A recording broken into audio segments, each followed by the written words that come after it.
Hello everyone. चलिए भाई शुरू करते हैं आज का अपना नया लेक्चर। तब भाई सभी लोग का क्या हाल चाल है?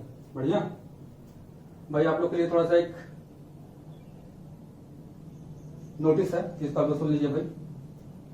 बात यह है कि भाई आप लोग को मंडे, वेडनेसडे एंड फ्राइडे को आपको 12th के लेक्चर्स मिलेंगे और ट्यूसडे, थर्सडे और सैटरडे को आपको 11th के लेक्चर्स मिलेंगे। तो इस बेसिस अपना टाइम टेबल आप लोग सेट कर लीजिए भाई, ताकि आप लोग को भी कोई दिक्कत ना हो और दोनों टॉपिक आपके साइड बाय साइड चलते रहें। चलिए तब आज का हम लोग 11 का जो टॉपिक हम लोग जहां छोड़े थे वहां से आगे कंटिन्यू करते हैं भाई। बच्चा पार्टी कल क्या था भाई, प्रीवियस लेक्चर के जो क्वेश्चंस थे ट्राई किया था सभी लोगों ने। चलिए भाई आज ट्राई करते हैं हम लोग। क्वेश्चन नंबर 1 जो मैंने आपको दिया था, अगर आप लोग को याद हो तो tan a upon 1 minus cot A plus cot A upon 1 minus tan A, ये था भाई। आप लोग को याद हो तो अगर ये टॉपिक आपको याद है तो इसका सोल्यूशन हम लोग को करना भाई। इसको सिंप्लीफाई करने का तरीका ध्यान से देखिएगा भाई। सिंप्लीफिकेशन क्या करना है, कुछ खास नहीं, बस देखिए tan a हमारे पास है 1 माइनस 1 बाई tan a मैंने लिख दिया भाई। इसको ध्यान से देखिएगा क्या कर रहे हैं हम लोग। प्लस यहां पर देखिए 1 बाई tan a लिख दिया। कॉट को हम लोग tan a बदलना है और यहां से माइनस कॉमन ले लिया तो ये बन गया tan a माइनस 1। भाई सभी को यहाँ पर एलसीएम लेने आता होगा भाई। एलसीएम जब आप लेंगे then you get tan squared a upon tan a minus 1 minus 1 upon tan a minus 1। भाई ये बातें क्लियर हो रही होंगी आप लोग को। अब अगर फिर से हमको एलसीएम लेना, अगर आप लोग को आ रहा हो एलसीएम फिर से इसका हम लोग ले लें, then we get LCM is tan a in other bracket tan a minus 1। जब एलसीएम आपने लिया तो क्या बन जाएगा भाई, tan क्यूब a माइनस 1। भाई इसको हम लोग लिख देंगे क्या, 1 का cube. A cube minus B cube का फॉर्मूला आप लोग को याद है भाई। A cube minus B cube can be written as A minus B in other bracket A square plus B square plus A B. इस बेसिस पे इसको अगर ब्रेक किया जाए हम लोग तो क्या बन जाएगा भाई, tan a माइनस 1 फिर tan squared a plus 1 plus tan a। नीचे को जब आप चेंज करेंगे तो क्या बन जाएगा भाई, ये नीचे वाला तो ऐसे रहने दीजिए आप लोग, tan a माइनस 1। देखिए भाई tan a माइनस 1 जो हमारे पास है, ये दोनों भाई लोग आपस में कट गए। फिर इसको सेपरेट अलग अलग कर देते हैं अगर हम लोग, तो हमको मिलेगा क्या, tan a plus cot a plus 1। ठीक है भाई। अब अगर आपको ये इतना सोल्यूशन समझ में आ गया हो तो tan a plus cot a को हम थोड़ा चेंज करके लिखेंगे sin a upon cos a plus cos a upon sin a plus 1। इसको एलसीएम लेकर जब आप सॉल्व करेंगे तो then you get 1 upon sin a cos a plus 1 which gives sec a into cosec a plus 1। भाई इसमें अब जो आपका ऑप्शन होगा वो हमें कमेंट करके बताइए भाई, ये कौन सा ऑप्शन आपको करेक्ट लगा। सोल्यूशन आपके पास आ गया, अब बस आपको ऑप्शन करेक्ट कौन सा है ये बताना है। भाई फिर से समझ लीजिए ध्यान से, प्रीवियस टॉपिक का जो क्वेश्चन था हमारे पास tan a upon 1 minus cot a plus cot a upon 1 minus tan a। बस हमने कॉट को tan के फॉर्म में बदला है और फिलहाल सिंप्लीफाई करने के लिए एलसीएम लिया है। बस एक फॉर्मूला हमारे पास यूज हुआ है, that is a cube minus B cube. Otherwise कोई फॉर्मूला हमारे पास यूज नहीं हुआ है। चलिए भाई अगर ये पहला क्वेश्चन आपको समझ में आ गया हो तो लोग चलते हैं नेक्स्ट क्वेश्चन पे। नेक्स्ट क्वेश्चन भी हमारे पास आईआईटी का ही था भाई, आप लोग को याद ही होगा। थोड़ा सा उसको भी ट्राई कर लिया जाए ताकि आपके दिमाग में भी उसका भी व्यू क्लियर हो जाए भाई।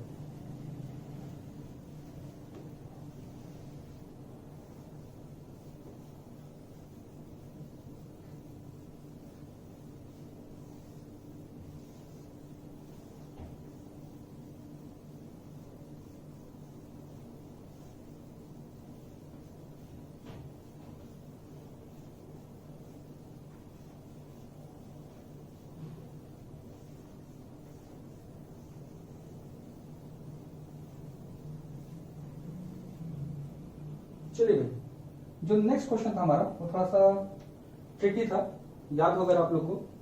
तो नेक्स्ट क्वेश्चन मेरा जो था वो था हमारे पास sin to the power 4x upon 2 plus cos to the power 4x upon 3 is equal to 1 upon 5। भाई इस क्वेश्चन का सोल्यूशन देखिएगा और एंड में इसका एक ट्रिक समझिएगा, जिस ट्रिक को आपको याद रखना फॉर कॉम्पिटिटिव एग्जाम्स। ठीक है भाई, जिस भी टाइप का एग्जाम आपको देना हो, चाहे IIT हो, चाहे NDA हो, चाहे CPT हो, किसी भी टाइप का एग्जाम देना हो, आपके लिए ये बहुत इंपॉर्टेंट होगा क्वेश्चन। देखिए ध्यान से क्या करना हम लोग को, ये देखिएगा भाई cos पर x का होल स्क्वायर, फिर थोड़ा ध्यान दीजिए sin to the power 4x को आप ऐसे ही रहने दीजिए, cos पर x को लिख दीजिए 1 माइनस sin स्क्वायर x का whole square upon 3 is equal to 1/5। भाई ये समझने में कोई परेशानी होनी चाहिए आपको। भाई sin square x plus cos square x की वैल्यू कितनी होती है 1, उससे आइडेंटिटी हमने ब्रेक कर दी।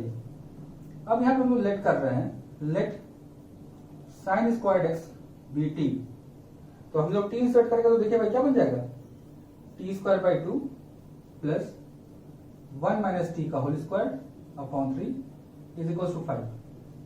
भाई इसको आप सॉल्व करिए, सॉल्व करेंगे then you get the quadratic equation in t। भाई आप क्या पता कर लेंगे, एक क्वाड्रेटिक इक्वेशन t में, जो क्वाड्रेटिक इक्वेशन आपको ये मिलेगा 25t square minus 20t plus 4 equal to 0। ये क्वाड्रेटिक इक्वेशन आपको पता चल जाएगा। अब इस क्वाड्रेटिक इक्वेशन को अगर आप सॉल्व करना जानते हैं तो आप देखेंगे भाई 5t माइनस 2 का ये होल स्क्वायर है, देन t विल बी 2/5। भाई t की वैल्यू मिल गई, यानी कि t किसके इक्वल था भाई मेरा, sin square x। It means sin square x will be 2/5 and cos square x will be 3/5, क्योंकि भाई दोनों के स्क्वायर का सम कितना होता है भाई 1 होता है भाई। इतनी बातें अगर आपके दिमाग में क्लियर हो गई हो तो हम लोग जो रिजल्ट दिया हुआ उसमें देखिए सब पे पावर 4 के साथ आया हुआ है, तो हम लोग स्क्वायरिंग कर देते दोनों का भाई, तो sin to the power 4x will be 16/625 and cos to the power 4b, sorry थोड़ा सा देखिएगा भाई, क्वेश्चन में 8 था, थोड़ा क्वेश्चन हमसे 8 था भाई, तो पावर 4 लगाना पड़ेगा, तो ये कितना हो जाएगा भाई 81/625। अब देखेंगे इस वाले 8 के साथ जो है हमारे पास कितना है भाई 8 है, तो 8 जब यहां पे डिवाइड करेंगे तो कितना मिल जाएगा भाई 2/625। इस वाले 8 के साथ हमारे पास आप देख रहे होंगे कितना है भाई 27 है, जब यहाँ 27 डिवाइड करेंगे कितना मिल जाएगा भाई 3/625। अब ये इक्वेशन 1, इसको इक्वेशन 2 आप ले लीजिए, दोनों इक्वेशन को उठा के ऐड हम लोग कर लें तो sin to the power 8x upon 8 plus cos to the power 8x upon 27 will be 2/625 plus 3/625। Simplify करने पर आपको पता चल जाएगा कितना भाई 1/125। तो भाई हमें फिर से कमेंट सेक्शन में कमेंट करके बताइएगा भाई कि आपके हिसाब से कौन सा ऑप्शन करेक्ट हुआ। भाई सोल्यूशन आपके सामने आ गया, अब आप लोग की जिम्मेदारी, क्या बताइए ऑप्शन कौन सा सही है। ऑप्शन मैंने आपको दे दिया था पिछले क्लास में। अब मैंने आपसे कहा था पहले ही थोड़ा सा इस पर थोड़ा ट्रिक पे ध्यान दीजिएगा, अभी इसको एक ट्रिक आप याद कर लीजिए भाई इसके जगह, क्योंकि कॉम्पिटिटिव एग्जाम देने जाएंगे तो इतना टाइम आपके पास नहीं रहेगा कि इसका आप सोल्यूशन बैठ के वहां करें, तो उसके लिए आप क्या ट्रिक अपनाएंगे उसको ध्यान समझ लीजिए भाई। अगर ये क्वेश्चन आपको समझ में आ गया हो सोल्यूशन तो थोड़ा ध्यान दीजिएगा भाई बातों पर। देखिए इसका जो रिजल्ट आ रहा हमारे पास sin to the power 8x upon 2 का cube plus cos to the power 8x upon 3 का cube is equal to 1 upon 5 का होल का क्यूब। तो इस रिजल्ट को थोड़ा सा आप एक जनरलाइज्ड फॉर्मूले में याद कर सकते हैं, लर्न कर लीजिए। क्या लर्न करेंगे भाई, देखो भाई बच्चा पार्टी बहुत इंटरेस्टिंग चीज है। देखो भाई sin to the power 4x upon a plus cos to the power 4x upon b, अगर ये 1 अपॉन a प्लस b के इक्वल है देन क्या होगा result, sin to the power 8x upon A cube plus cos to the power 8x upon B cube and it is equal to 1 upon A plus B का whole cube. इसको आप याद रखिए भाई, ये कॉम्पिटिटिव एग्जाम में बहुत आपके लिए फायदेमंद होगा। चलिए भाई, ये प्रीवियस लेक्चर पे जो हमारे पास क्वेश्चंस थे वो सॉल्व हो गए भाई। कमेंट करके जरूर बताइएगा भाई कौन कौन से ऑप्शन आपके हिसाब से करेक्ट हुए। इसके बाद आज का हम लोग का जो टॉपिक है, हमारे पास दो टॉपिक है भाई। आज हमको पढ़ना है क्या, domain and range of trigonometric functions, और उस पर बेस्ड कुछ क्वेश्चंस हम लोग ट्राई करेंगे भाई। Domain and range of trigonometric functions और उस पर बेस्ड कुछ क्वेश्चंस ट्राई करते हैं, और फिर आपको कुछ भी होमवर्क भी मिलेगा भाई, आप उसको घर पे ट्राई करेंगे, फिर उसको नेक्स्ट वीडियो में आपको उसका सोल्यूशन मिल जाएगा भाई। नेक्स्ट वीडियो आपको मिलेगा 11 का, कब, डेट याद होगा भाई, डेज कौन कौन से हो गए। अब आपको 11 के जो लेक्चर्स मिलेंगे ट्यूसडे, थर्सडे एंड सैटरडे, तो नेक्स्ट लेक्चर आपको मिलेगा कब, थर्सडे को। बहुत सही सही ये भाई सभी लोग। और भाई जो 12th के हैं उनके लिए कब मिलेगा भाई, 12th के लिए मिलेगा कब, नेक्स्ट वीडियो टुमारो, यानी कि मंडे, वेडनेसडे एंड फ्राइडे। तो भाई यहाँ पे जो भी सीनियर हो या 12th वाले जिनके जूनियर हो भाई, सभी लोग एक दूसरे को शेयर करते रहिए चैनल को, आप लोग को बहुत अच्छे से कंटेंट मिलते रहेंगे, और आपको पढ़ाई में कोई भी प्रॉब्लम जो भी होगी सबको सॉल्व की जाएगी भाई। आप कमेंट करके आप हमसे कोई भी प्रॉब्लम शेयर कर सकते हैं। चलिए भाई, अगर डोमेन और रेंज के बारे में बात किया जाए तो ये टॉपिक आपको जब रिलेशन फंक्शन पढ़ाया जाएगा तो उसमें हम डिटेल में बताएंगे थोड़ा। फिलहाल अभी हमको टी रेशियोज के बारे में जानना है, उसके डोमेन और रेंज को आपको सिंपली लर्न कर लेना है कि उसका डोमेन और रेंज क्या होता है। तो जनरली जो डोमेन है इसको हम लोग बोलते हैं वैल्यूज ऑफ एक्स, और जो रेंज आता है ये होता है वैल्यूज ऑफ वाई। भाई एक जनरल डेफिनेशन है, बाकी जब भी हम लोग पढ़ेंगे डोमेन और रेंज के बारे में रिलेशन फंक्शन में तो वहां पे आपको डिटेल में इसके बारे में बताया जाएगा, तो उसका चिंता अभी आप मत करिए। फिलहाल बस अभी जनरल वे में दिमाग में याद रखिए क्या होता है डोमेन और रेंज, ठीक है। तो एक बात थोड़ा दिमाग अपने व्यू बनाइए, कुछ क्लियर करते हैं हम लोग। देखो भाई, अगर हम तुमसे पूछे y equal to sine x है मेरे पास, मैंने कहा कि x क्या है तो आप बताओगे आंसर भाई एक एंगल। मैंने कहा y क्या है तो आप बताओगे भाई वैल्यू है। थोड़ा छोटा सा एग्जांपल ले लो भाई, मतलब क्या होगा, जैसे मैंने पूछा भाई साइन 30 डिग्री बताइए आप, तो 30 डिग्री मतलब क्या हो गया, एंगल हो गया भाई आपके लिए। और जैसे ही आपको एंगल पता चला आपकी वैल्यू आ जाएगी कितनी, 1/2। तो ये क्या हो गया मेरे पास, एक वैल्यू। इट मीन्स यहाँ पे जो x है वो मेरा एंगल है और जो मेरा y है वो एक वैल्यू है। इसके हिसाब से आपको क्लियर हो रहा होगा कि यहाँ पे जब भी हम लोग डोमेन के बारे में बात करेंगे ट्रिग्नोमेट्री में, तो डोमेन मेरा एक हमेशा एंगल होगा, यानी कि डोमेन मेरा हमेशा क्या होगा, एंगल होगा। और जब रेंज के बारे में बात करेंगे रेंज हमेशा मेरा क्या होगा, एक वैल्यू होगा। भाई ये बातें क्लियर हो जानी चाहिए आपके दिमाग में। तो एंगल होगा और ये क्या होगा, मेरा एक वैल्यू होगा, ठीक है। ये बातें आपके दिमाग में हमेशा क्लियर होनी चाहिए कि डोमेन और रेंज में ट्रिग्नोमेट्रिक फंक्शन से क्या होता है। चलिए भाई जल्दी से 6 ट्रिग्नोमेट्रिक फंक्शन हमारे पास है, सबों का डोमेन और रेंज देखते हैं, फिर इससे बेस्ड कुछ क्वेश्चन हम लोग ट्राई करते हैं।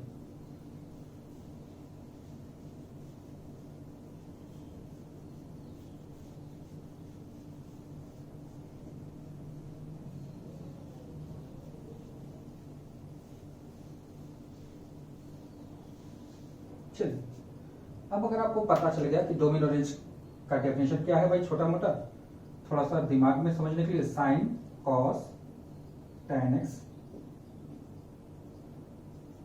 sec x cosec x and cot x भाई डोमेन और रेंज। अच्छा ये भाई f जो लगाया था ये सफिक्स लगता है, f stand for function, domain of f मतलब f एक फंक्शन है, उसका एक डोमेन और रेंज निकाल दिया। तो भाई आप दुनिया का कोई भी एंगल ट्रेस कर सकते हैं इन साइन x, तो यहां पर ये आ गया real numbers, r stand for क्या, रियल नंबर्स। दुनिया में कोई एंगल कॉस के साथ भी बना सकते हैं, तो ये भी क्या हो गया, रियल नंबर्स, ठीक है।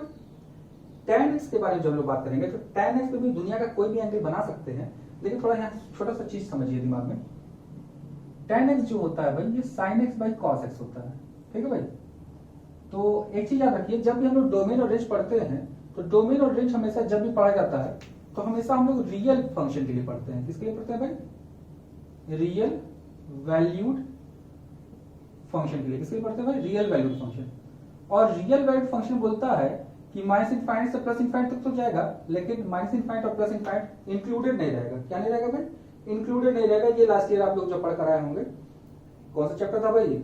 Linear equations. वहां पे आपने देखा होगा कि माइनस इनफाइनाइट से प्लस इनफाइनाइट में इनफाइनाइट को हम लोग क्लोज नहीं करते हैं। इट मीन्स कि जब tan x sin by cos है तो मेरा cos x की वैल्यू कभी जीरो नहीं हो सकती भाई। अगर cos x की वैल्यू हम जीरो डाल देंगे तो tan x क्या हो जाएगा मेरा भाई? अनडिफाइंड हो जाएगा भाई। यानी कि यहाँ पर x तो सारे एंगल हो सकते हैं, बट वो एंगल हमको हटाना पड़ेगा जहां पर x cos x क्या होगा मेरा? जीरो। भाई छोटा सा टॉपिक है, ज्यादा दिमाग नहीं लगाना भाई। भाई डोमेन और रेंज जब भी हम लोग निकालेंगे तो हमेशा किसके लिए निकालते हैं भाई? रियल वैल्यूड फंक्शन के लिए निकालते हैं भाई। ये बात अपने दिमाग बैठा लीजिए। रियल वैल्यूड का मतलब हो गया रियल नंबर्स। रियल नंबर्स आपको पता है कहां से कहां तक होते हैं भाई? माइनस इनफाइनाइट से लेकर प्लस इनफाइनाइट के बीच में होता है। माइनस इनफाइनाइट और प्लस इनफाइनाइट दोनों इंक्लूडेड नहीं होता है। अब इस पॉइंट को अगर हम लोग उठा के इसमें अटैच करें तो साइन बाई कॉस है। मैंने पूछा भाई ये कब अनडिफाइंड हो जाएगा? तुरंत आपका आंसर आएगा फटाक से भाई कि कॉस एक्स की वैल्यू को जीरो डाल देंगे तो अनडिफाइंड हो जाएगा। तो कॉस एक्स की वैल्यू जीरो नहीं डाल सकते इसमें, यानी कि तो कॉस एक्स की वैल्यू जीरो नहीं डाल सकते। तो कॉस एक्स की वैल्यू जीरो कहां कहां पर होती है ये जानना हो तो भाई आपको थोड़ा सा फर्दर आगे चलते हैं। तो ये फॉर्मूला होता है 2n + 1 × π/2। ये हो गया कौन सा मल्टीपल? Odd multiple. कौन सा मल्टीपल है भाई? Odd multiple. किसका ऑड मल्टीपल? ऑफ π/2। तो cos की वैल्यू जीरो कहां कहां पर होती है भाई? जहां पर ऑड मल्टीपल ऑफ π/2 होता है। ध्यान रहे कहां पर? Odd multiple of π/2। किसका भाई? Odd multiple of π/2। यानी कि यहां पे सारे रियल नंबर होंगे, बट एक नहीं हो सकता, दैट इज माइनस करना है 2n + 1 × π/2। ये सारे वैल्यूज इसमें हमको हटानी पड़ेगी भाई। ठीक है, तो ये सेट के फॉर्म में, तो n की वैल्यू आप जहां से मन करें वहां तक पुट कर सकते हैं। ठीक है, चलिए फिर हम लोग आगे आते हैं। जब यहाँ पर अब यहाँ पे एक क्वेश्चन आपके दिमाग में राइज हो जाएगा कि भाई यहाँ पे जो ये n है वो क्या है? तो n भाई कोई भी इंटीजर हो सकता है भाई। n कोई भी इंटीजर हो सकता है भाई। आपको जो अच्छा लगे वो इंटीजर आप लिख लीजिए। ठीक है, इंटीजर नेगेटिव पॉजिटिव नहीं लगा, इसका मतलब सारे इंटीजर्स आएंगे इंक्लूडिंग जीरो। भाई ध्यान रहे, सेक एक्स को अगर लिखना हो, सेक एक्स भी सेम इसी तरह क्या हो जाता है भाई? 1/cos x। तो फिर भाई जो cos का रूल है वैसे भी इसमें भी आ जाएगा। तो sec x में भी क्या हो जाएगा? Domain of x all real number except where 2n + 1 × π/2। भाई बातें क्लियर हो रही होंगी दिमाग में आपके? चलिए भाई अब आगे आते हैं। कोसेक x के बारे में अगर हम लोग बात करेंगे तो कोसेक x जो होता है वो होता है 1/sin x। और sin x की वैल्यू जीरो नहीं हो सकती। sin x की वैल्यू जीरो का मतलब हो गया sin की वैल्यू n पाई नहीं हो सकती। कितनी नहीं हो सकती भाई? n पाई। तो यहां पर सारे रियल नंबर्स होंगे लेकिन एक्सेप्ट n पाई। यहां पे भी सेम वही सारे रियल नंबर्स होंगे एक्सेप्ट n पाई। भाई ये बातें आपके दिमाग में बैठ जानी चाहिए। तो इस रीजन आपको बता दिया क्यों मेरा n पाई यहाँ पे कंसीडर है, यहाँ पे 2n + 1 × π/2 कंसीडर नहीं हुआ है। ठीक है भाई, इसी के बेसिस पर थोड़ा आप ध्यान रखिएगा। साइन की वैल्यू जो होती है जीरो भी जीरो होती है, पाई भी जीरो होती है, 2 पाई भी जीरो होती है, 3 पाई भी जीरो होती है। ये चीजें दिमाग में बैठी रहेंगी तो अच्छा रहेगा हमारे लिए, क्योंकि जब हम लोग ग्राफ ट्रेस करेंगे तब इसका हमको डिटेल में जरूरत पड़ने वाला है। अब चलिए भाई इसकी आते हैं हम लोग रेंज पर। रेंज का मतलब इस टोटल मैक्सिमम वैल्यू और मिनिमम वैल्यू कितना दे जाएगा। तो आपको पता है भाई इसका मैक्सिमम मिनिमम वैल्यू क्या होता है, सेम ही आपको पता है इसका भी। लेकिन जब tan x के बारे में बात करें, tan x तो इनफाइनाइट तक चले जाता है भाई। अगर sec x के बारे में बात करें तो sec x में सारे नंबर्स होते हैं लेकिन -1 से लेकर 1 के नंबर नहीं होते हैं। क्यों नहीं होता उसका जब लोग ग्राफ देखेंगे तो आपको डिटेल में इसके बारे में पता चल जाएगा। कोसेक x में भी सेम भाई, जो sec में होता है सेम वही इसमें भी हो जाता है। अब जो cot का और tan का क्या होगा आपस में सेम हो जाएगा भाई। तो चीजें ध्यान रखिएगा भाई, डोमेन में देखिएगा कैसे कैसे कौन कौन से पेयर्स हैं और रेंज में देखिएगा कौन कौन से आपस में पेयर्स हैं, ताकि आपको याद करने में कंफ्यूजन न रहे, क्योंकि सब में दो दो का पेयर चलता है भाई। देखिए साइन कॉस का डोमेन, फिर उसके बाद tan और सेक का डोमेन, कोसेक और कॉट का भी डोमेन सेम है। देखिए सेम इस तरह रेंज में जब हम लोग आएंगे तो रेंज में क्या होगा भाई, देखिए रेंज में साइन कॉस का रेंज, tan और कॉट का रेंज और सेक और कोसेक का रेंज एक जैसा होता है। तो इससे आप आधा याद करेंगे तो आपको आधा अपने मन से याद हो जाएगा। विथ रीजन आपको पता चल गया भाई ये वैल्यूज क्यों कंसीडर नहीं होती हैं, इसका डिटेल आपको मिलेगा हमको जब ट्रिग्नोमेट्रिक इक्वेशन पढ़ेंगे। तब तक अपने दिमाग में इस क्वेश्चन को अपने दिमाग में बैठा के रखे रहिए। ट्रिग्नोमेट्रिक इक्वेशन जब पढ़ा जाएगा तो वहां पे आपको डिटेल में बताया जाएगा क्यों ये वैल्यू कंसीडर नहीं कर सकते हम। ठीक है भाई, तब तक के लिए बस अपने दिमाग में बैठा रहिए इसको।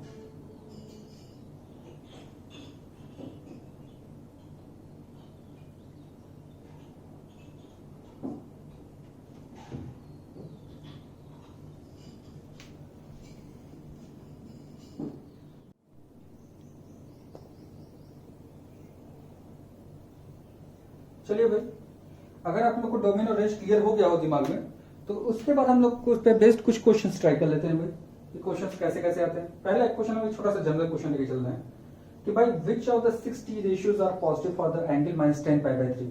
ये प्रीवियस टॉपिक में जो हमने पढ़ा था क्वाड्रेंट रूल, उस पर बेस्ड क्वेश्चन मैंने कि 2 करवा पाया था, तो इसीलिए 1-2 क्वेश्चन आज भी प्रैक्टिस कर लेंगे उस पर बेस्ड, ताकि आपके दिमाग में थोड़ा सा उसका व्यू क्लियर होता रहे। तो देखिए भाई -10π/3,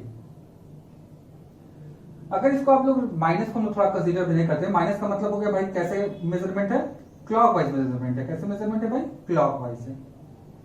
कैसे मेजरमेंट है, क्लॉकवाइज, मतलब घड़ी की सुई की चलने की दिशा में।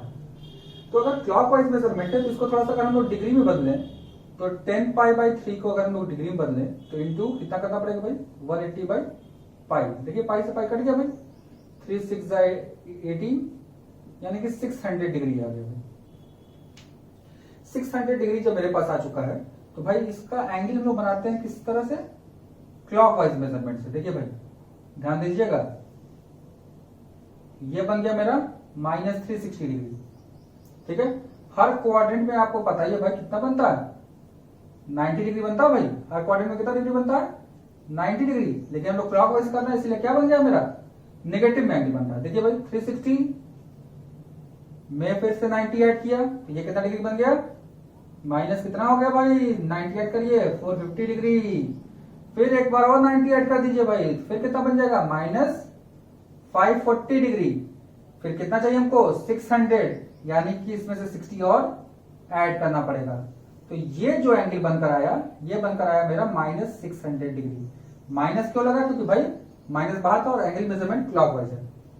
तो अगर -600 आपके दिमाग में क्लियर हो गया, किस क्वाड्रेंट में है भाई, ये फर्स्ट था, ये सेकेंड था, ये थर्ड था, और ये मेरा कौन सा है भाई, फोर्थ है। इस बेसिस पे थोड़ा ध्यान दीजिए। तो अगर मेरा -600 सेकेंड क्वाड्रेंट में आ रहा है, इट मींस पॉजिटिव यहां क्या क्या होगा भाई, sin x and cosec x are positive and rest are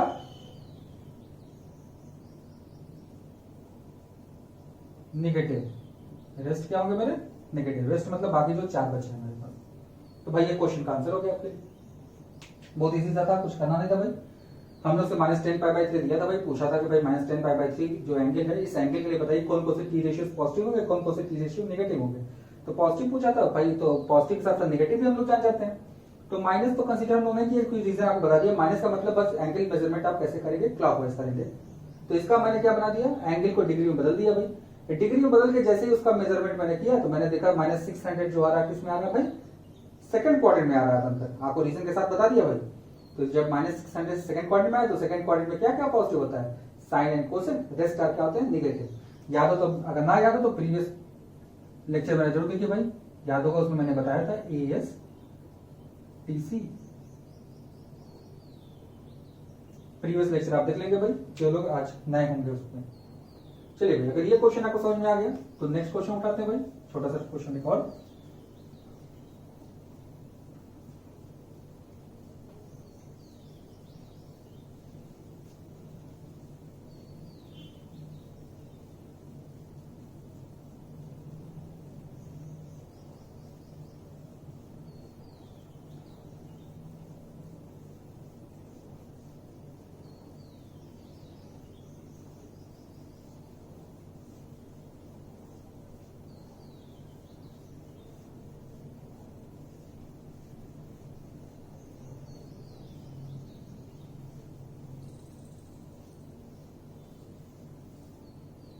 चलिए नेक्स्ट क्वेश्चन हमारे पास जो दिया हुआ है, पूछा है, क्वेश्चन हमसे राइज किया है, is 2 sin square theta minus cos theta plus 4 = 0 is possible और नॉट।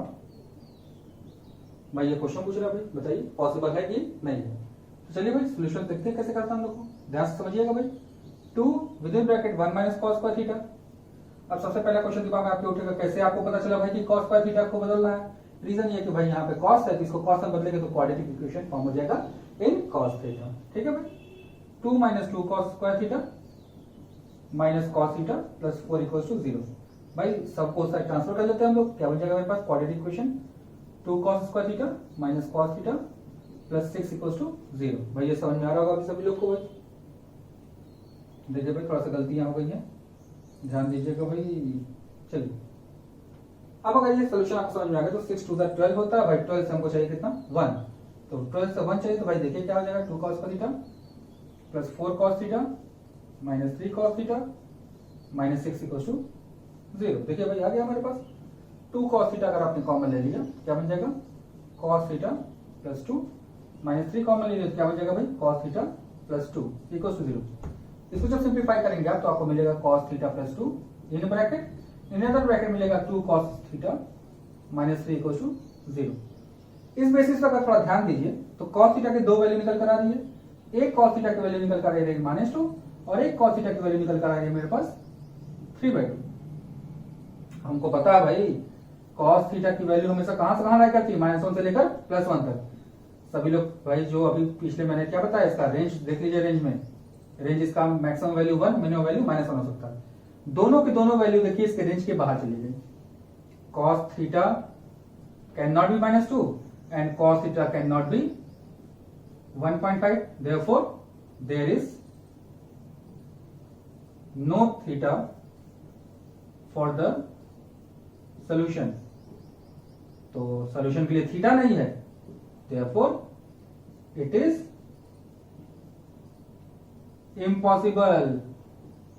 अब भाई कोई ये ना बोल देना कि भाई इम्पॉसिबल इटसेल्फ से आई एम पॉसिबल, बोलते हैं ना भाई इम्पॉसिबल नाम की कोई चीज नहीं है, इम्पॉसिबल इटसेल्फ से आई एम पॉसिबल। तो ये सब मत भूलिए भाई, मैथ्स है, मैथ्स में पॉसिबिलिटी और इम्पॉसिबिलिटी चलती रहती है भाई।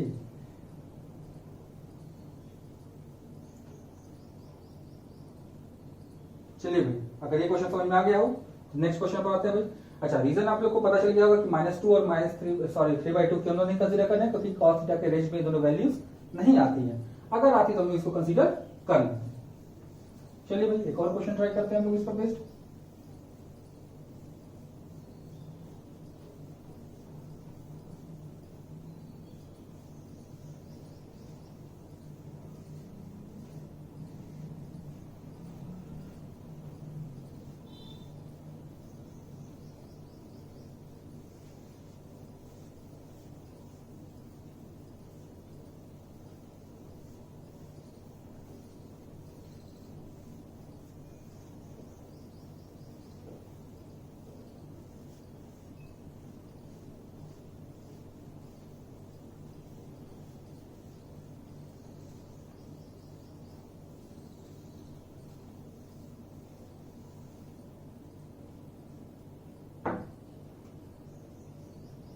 चलिए नेक्स्ट क्वेश्चन हमसे जो राइज किया है, पूछा है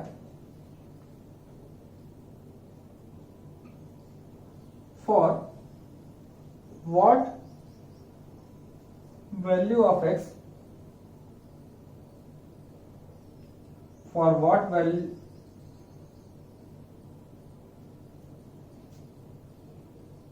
चलिए भाई नेक्स्ट क्वेश्चन देखते हैं। नेक्स्ट क्वेश्चन जो हमसे राइज किया है, चलिए भाई नेक्स्ट क्वेश्चन देखते हैं। जो नेक्स्ट क्वेश्चन हमसे राइज किया है वो है for what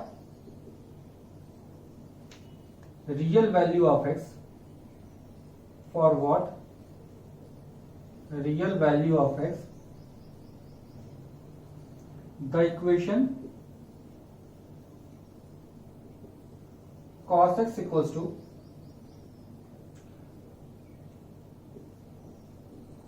x plus 1/x possible. Question ध्यान समझ लीजिएगा भाई, हमसे पूछ रहा है for what real values of x, x की वो रियल बताइए जिसके लिए कि ये इक्वेशन पॉसिबल हो।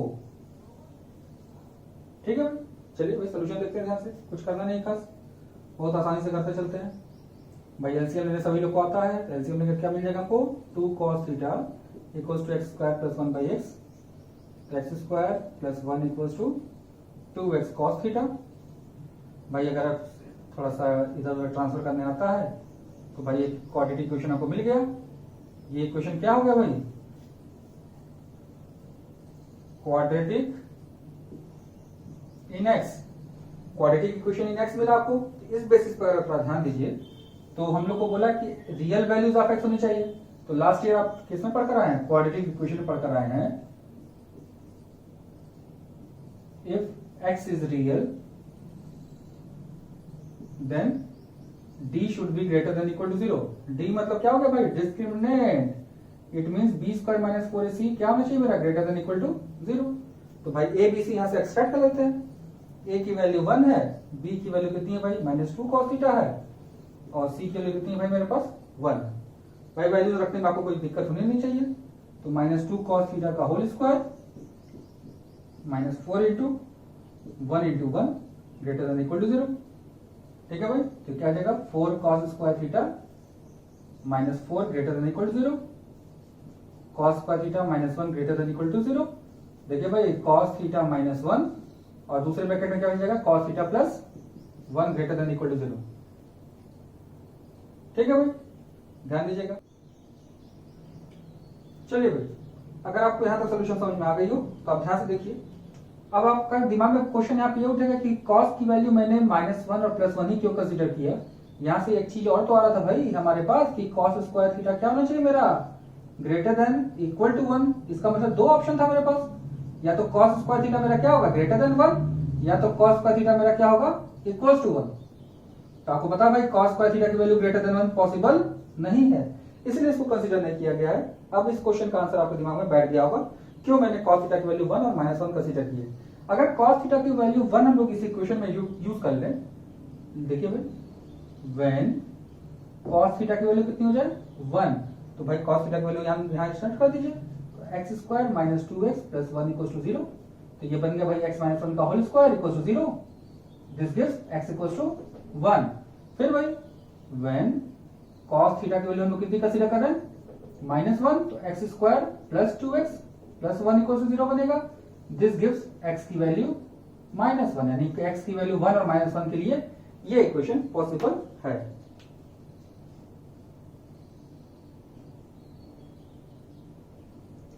भाई ध्यान समझ लीजिए, क्वेश्चन हमसे बोला था क्या, for what real values of x the equation this is possible.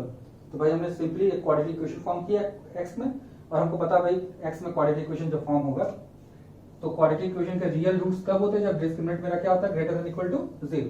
ये लास्ट ईयर आप पढ़ कर आए हैं, उसी रूल को मैंने फॉलो करके सॉल्व कर दिया भाई। अब यहाँ पे दो ऑप्शन था, cos का थीटा की value greater than equal to 1 आई थी, या तो cos का थीटा मेरा ग्रेटर देन 1 होगा, या तो cos का थीटा मेरा 1 होगा। दो सिंबल था भाई, तो ग्रेटर देन 1 नहीं हो सकता, ये आपको बता चुका मैंने प्रीवियस क्वेश्चन में बताया। चाहिए तो आप इसका रेंज देख सकते हैं, रेंज में -1 से +1 हो सकता है, 1 से बड़ी वैल्यू नहीं हो सकती। तो हम लोग को बस यही वैल्यू कंसीडर करनी पड़ेगी। इसके बेसिस पे cos थीटा की वैल्यू या तो 1 होगी या तो -1 होगी।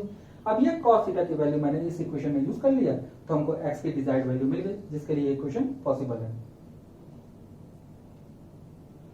चलिए भाई, तब आज का लेक्चर हम लोग यहीं पे आज एंड करते हैं। थोड़ा सा लेक्चर लंबा हो गया, इसलिए ग्राफ जो है वो हम लोग नेक्स्ट टर्म के टॉपिक में कंसीडर कर लेंगे। तब तक आप लोग भाई घर पे रहिए, सेफ रहिए और गवर्नमेंट के गाइडलाइंस को फॉलो करते रहिए।